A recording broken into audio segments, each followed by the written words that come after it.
और उत्तराखंड से जुड़ी हुई बड़ी खबर आपको बताते हैं। उत्तराखंड में जंगल की जमीन पर अवैध कब्जे के मामले में सुप्रीम कोर्ट ने स्वतः संज्ञान लिया है। अवैध कब्जा रोकने में नाकामी पर फटकार लगाई है। जंगल की जमीन पर कब्जा हो रहा था। सुप्रीम कोर्ट ने कहा राज्य सरकार मूक दर्शक बनी हुई थी। ये भी कहा निजी संस्थाओं ने कर रखा था अवैध कब्जा। सुप्रीम कोर्ट ने मुख्य सचिव को निर्देश दिए। अवैध कब्जे पर जांच कमेटी के निर्देश दिए गए। सुप्रीम कोर्ट को रिपोर्ट सौंपेगी जांच कमेटी। विवादित जमीन बेचने ट्रांसफर पर भी रोक लगाई गई है। विवादित जमीन पर नहीं होगा कोई निर्माण। खाली जमीन कब्जे में लेगा वन विभाग। रिहायशी मकानों पर फिलहाल एक्शन नहीं लिया जाएगा।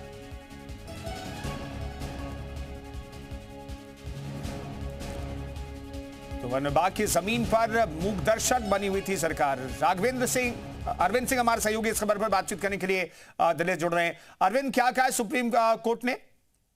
देखिए, सुप्रीम कोर्ट ने बहुत सख्त रुख अख्तियार किया है और उत्तराखंड सरकार को फटकार लगाई है। कोर्ट ने कहा कि यह हैरत की बात है कि उत्तराखंड सरकार और उसके अधिकारी अपनी आंखों के सामने जमीन पर अवैध कब्जे को मूक दर्शक बनकर देख रहे हैं।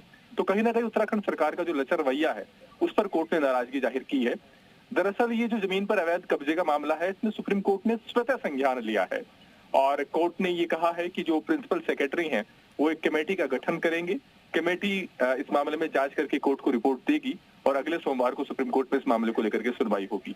लेकिन ये जो विवादित जमीन है, जिस जमीन पर अवैध कब्जे को लेकर के सुप्रीम कोर्ट ने स्वतः संज्ञान लिया है, इसमें सुप्रीम कोर्ट ने साफ किया है कि जो निजी लोग हैं या जो निजी संस्थाएं हैं जिन्होंने इस जमीन पर अवैध कब्जा किया है वो इस दरमियान इस जमीन को न तो बेच पाएंगे न किसी को ट्रांसफर कर पाएंगे। और जिन जो रिहायशी इलाकों को छोड़ करके जो दूसरी जमीन है उसको वन विभाग तुरंत अपने कब्जे में लेगा और कोई नया निर्माण कार्य इस दरमियान इस जमीन पर नहीं होगा। यानी कोर्ट ने सुनिश्चित करने की कोशिश की है कि इस जमीन को न तो ट्रांसफर किया जाए, न इस पर कोई अवैध कब्जा हो पाए, न कोई दूसरा निर्माण हो पाए और सिर्फ मकानों को छोड़ करके बाकी जमीन अब वन विभाग के कब्जे में रहेगी। ये कोर्ट ने साफ किया है और कोर्ट ने इस मामले में आखिर ये किस तरीके से कब्जा हुआ, इसमें किनकी सहभागिता बनती है, इसकी जांच के लिए एक कमेटी बनाने का निर्देश दिया है। कमेटी की रिपोर्ट पर फिर सुप्रीम कोर्ट आगे सुनवाई करेगा।